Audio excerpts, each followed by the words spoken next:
Господин Златанов, благодаря ви, че приехте нашата покана. Повод да се срещнем днес е един по-различен и много интересен проект, а именно премиерата на късометражния филм "Нито крачка назад", който Главна дирекция Гранична полиция отличи и представи пред публиката днес. Можете ли да ни разкажете малко по-подробно какво стои за този проект и какво е неговото послание? За този проект стои ежедневието на нашите служители. Стои ентусиазма на екипа, който го направи. Това е професионално реализиран филм от наши приятели, които се занимават професионално с кино. До мен е режисьора Драго Шолев, един от най-добрите български режисьори, една от изпълнителките на една от главните роли, госпожа Плетньова. Тя още е под въздействието на премиерата на филма.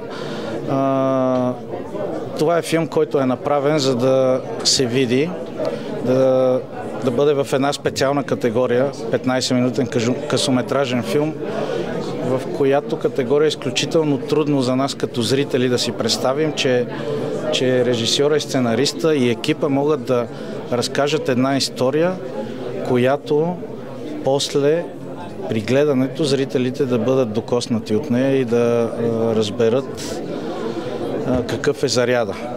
Така че за нас беше изключително важно. Тя предизвиква много емоции в зрителите, не само в полицейските служители и техните семейства, но вярвам, че и във всички останали. Заглавието "Нито крачка назад" е много силно. Как го тълкувате вие в контекста на ежедневната работа и предизвикателствата пред българските гранични полицаи? Това е просто първата част от нашия девиз. Девиза на граничария е "Нито крачка назад, зад нас е България".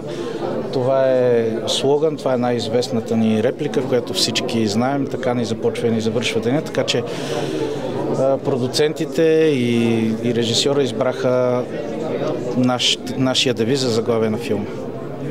Вие ме изпреварихте, това беше и следващия въпрос, дали това е вашия девиз, но преминаваме към една по-тежка, но изключително важна тема, все пак, която е в сърцето на филма, именно паметта. Той е посветен на загиналия ви колега Петър Бъчваров. Как взехте това решение и защо е толкова важно за вас паметта за него и за другите загинали служители да не се забравя? Той е просто последния загинал при изпълнение на служебния си дълг от поредица служители и на Гранична полиция, и не само на Министерство на вътрешните работи. И тук говорим в контекста на борбата с нелегалната миграция и борбата за опазване на държавната граница на България и на Европейския съюз. Трябва да се помни, тъй като иначе паметта е твърде къса. Тези неща трябва да се помнят.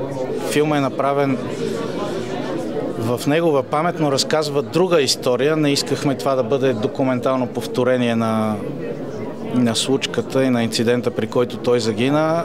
То е с одобрението на неговите родители и с тяхното съгласие. Те го гледаха заедно с нас на първата премиера, която беше в Елхово, с всички наши колеги и с хората, които живеят там.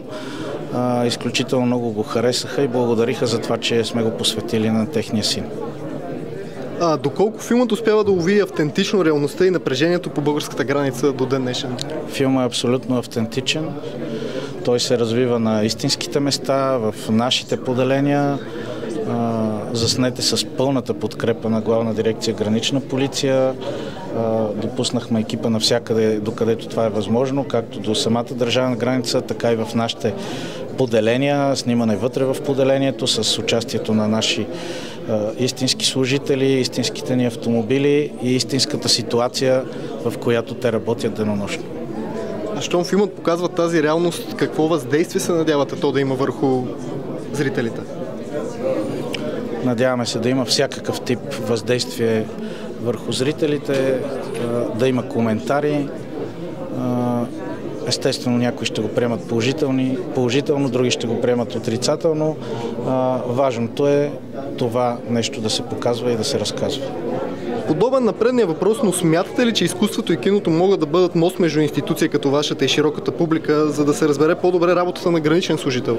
Ние искаме да бъде преодоляно един път за винаги разделението в обществото по тази тема, тъй като ако попитате сега и хората от екипа, които буквално живяха с нас в рамките на една седмица по време на снимките, всъщност полицаите, граничните полицаи и всички останали служители на МВР са част от народа. Ние сме същите хора като останалите, вълнуваме се от подобни проблеми и това разделение трябва да бъде прекратено един път за винаги. Това е добър момент да направя един преход за въпрос към режисьора. Как се прави един подобен проект без пари? Сега да дам рецепта как се прави без пари, всички да го правят.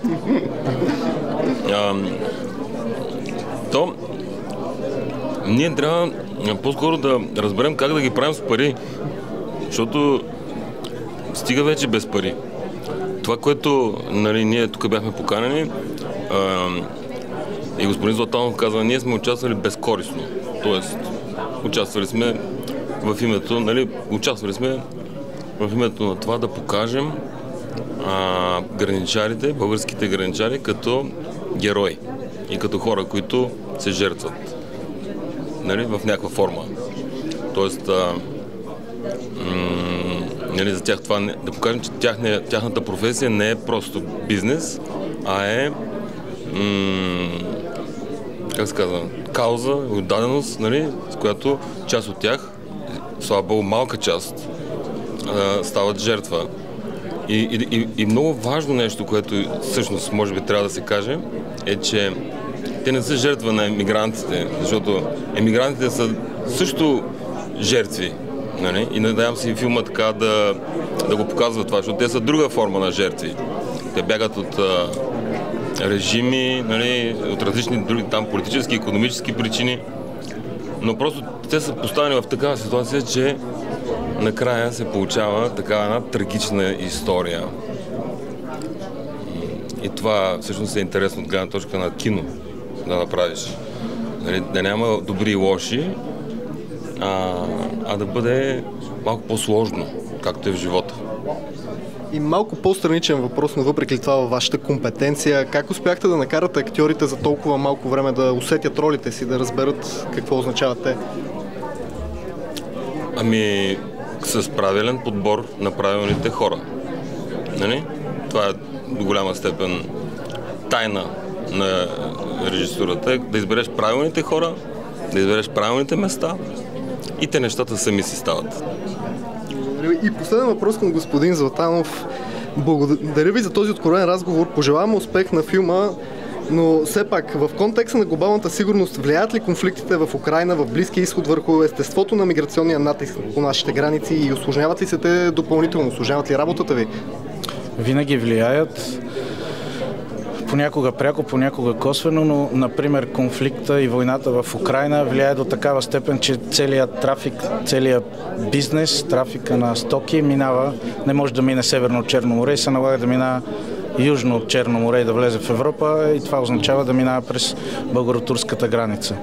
Другите конфликти в Близкия изток винаги влияят, но ние ги наблюдаваме добре и внимателно. Към момента ситуацията по нашите граници е възможно най-спокойна от времената на COVID насам.